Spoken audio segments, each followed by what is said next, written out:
പുലിയായി നാടുവിറപ്പിച്ച P അൻവറിനെ എലിയായി മടക്കി അയച്ച പിണറായി തമ്പുരാൻ. എന്തൊക്കെയായിരുന്നു കഴിഞ്ഞ 2 നാളായി നാം കേട്ടുകൊണ്ടിരുന്നത്? പോലീസിന്റെ ഉന്നതാധികാരിയുടെ നേതൃത്വത്തിൽ നടക്കുന്ന കൊലപാതകങ്ങൾ, കൊള്ളകൾ, മരംമുറികൾ, ഫോൺ ചോർത്തലുകൾ, സ്വർണം പൊട്ടിക്കലുകൾ, അധോലോക രാജാവ് ദാവൂദ് ഇബ്രാഹിം വരെ തോറ്റുപോകുന്ന ഭീകര മാഫിയ പ്രവർത്തനങ്ങൾ.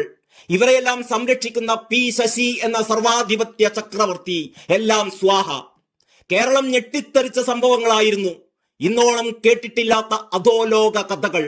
എല്ലാം നിയന്ത്രിക്കുന്നത് സംസ്ഥാനത്തിന്റെ പോലീസ് അധിപൻ ADGP അജിത് കുമാർ. പിന്നിൽ നിന്ന് പ്രോത്സാഹിപ്പിക്കുന്നത് പി ശശി എന്ന പൊളിറ്റിക്കൽ സെക്രട്ടറി.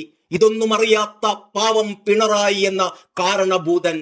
പിതൃസ്നേഹം വഴിഞ്ഞൊഴുകിയ അൻവർ മോൻ ഈ മാഫിയ സംഘത്തെ പൊളിച്ചെടുക്കാൻ അവതരിക്കുകയായിരുന്നു.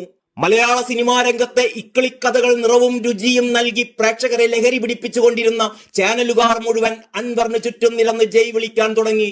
നാടാകെ ഇളകി മറിഞ്ഞു. മറ്റെവിടെയെങ്കിലും ആയിരുന്നുവെങ്കിൽ മുഖ്യമന്ത്രി രാജിവെച്ച് തലയിൽ മുണ്ടുമിട്ട് സ്ഥലം വിടുമായിരുന്നു. പക്ഷേ പിണറായിയല്ലേ, പിണറായി ഏതാ മോൻ?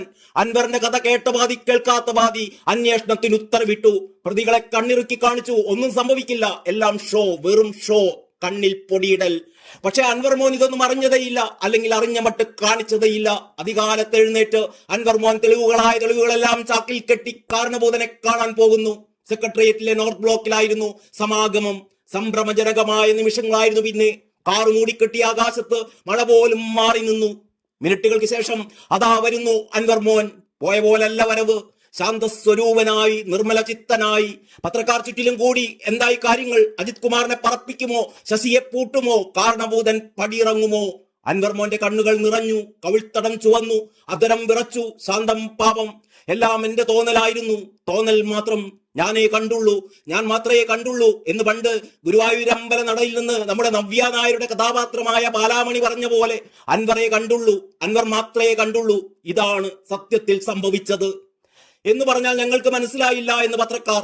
അപ്പോൾ PV അൻവർ ഉവാജ, അതായത് ഇങ്ങനെ പറഞ്ഞു. മുഖ്യമന്ത്രിയുടെ ശ്രദ്ധയിൽ എല്ലാ കാര്യങ്ങളും എത്തിച്ചു. മുഖ്യമന്ത്രിക്ക് എല്ലാം മനസ്സിലായി. എഴുതിയാണ് നൽകിയത്. സത്യസന്ധമായ അന്വേഷണം നടക്കുമെന്നാണ് കരുതുന്നത്. പാർട്ടി സെക്രട്ടറിക്കും ഇതേ പരാതി നൽകും. ഒരു സഖാവ് എന്ന നിലയിലാണ് ഉത്തരവാദിത്തം ഏറ്റെടുത്തത്. എന്റെ ഉത്തരവാദിത്തം അവസാനിക്കുന്നു. അന്വേഷണ ഏജൻസികളുമായി സഹകരിക്കുക എന്നതാണ് ഇനി എന്റെ കടമ. കാര്യങ്ങൾ ചൂണ്ടിക്കാണിക്കുക മാത്രമാണ് ചെയ്തത്. അജിത് കുമാറിനെ മാറ്റുക എന്റെ ഉത്തരവാദിത്തമല്ല. ആരെ മാറ്റണം, ആരെ മാറ്റണ്ട എന്നൊക്കെ മുഖ്യമന്ത്രി തീരുമാനിക്കും. ആര് മാറണമെന്ന് എനിക്ക് പറയാനാകില്ലല്ലോ. സഖാവ് എന്ന ദൗത്യം നിറവേറ്റി. എന്റെ ജോലി തീർന്നു. ഇനി നടപടിയെടുക്കേണ്ടത് സർക്കാരാണ്. ഇനി എന്തിനാണ് തെളിവുകൾ? എല്ലാം മുഖ്യമന്ത്രിക്ക് മനസ്സിലായല്ലോ. അൻവർ പറയാതെ തന്നെ.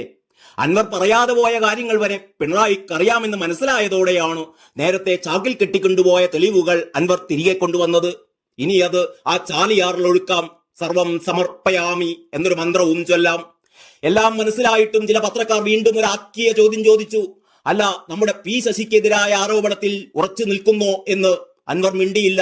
കേട്ടില്ലെന്ന് കരുതി വീണ്ടും ആ ചോദ്യം മറ്റു ചിലർ ആവർത്തിച്ചു. അല്ല, നമ്മുടെ പി ശശിക്കെതിരായ ആരോപണത്തിൽ ഉറച്ചു നിൽക്കുന്നോ? അൻവർ ഇനിയൊന്നും കേൾക്കില്ല, ഒന്നും കാണില്ല. അങ്ങനെ ഒരു സിദ്ധി കൂടി കാരണഭൂതൻ ജപിച്ചു കൊടുത്തിട്ടുണ്ട്. ലാൽ സലാം എന്ന് ആവർത്തിച്ചു പറഞ്ഞ് അൻവർ എന്ന പുലി എലിയായി അന്തർദാനം ചെയ്തു. ഇത്രയുമാണ് കഥ.